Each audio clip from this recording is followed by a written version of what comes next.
آج کی اس ویڈیو میں ہم یہ مسئلہ بیان کریں گے کہ افطار کرتے وقت یعنی جس وقت روزے دار کسی چیز کے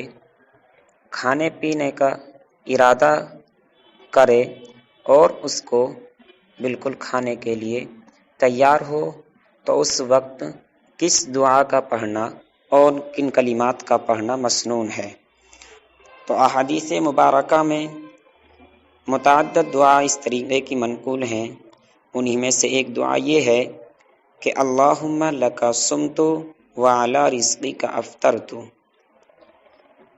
اے اللہ میں نے تیرے ہی لیے روزہ رکھا اور تیرے دیے ہوئے رزق سے افطار کیا۔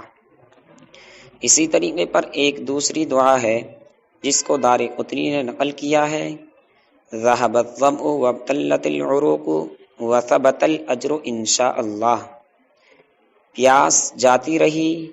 رگیں تر ہو گئیں اور ثواب طے ہو چکا انشاءاللہ تعالی۔ تو ان احادیث سے معلوم ہوا کہ ان مذکورہ دعاؤں کا پڑھنا افطار کے وقت یعنی جس وقت کسی چیز کے کھانے پینے کا مثلاً کھجور یا پانی سے افطار کرے تو اس وقت ان دعاؤں میں سے کسی ایک دعا کا پڑھنا مسنون اور افضل ہے۔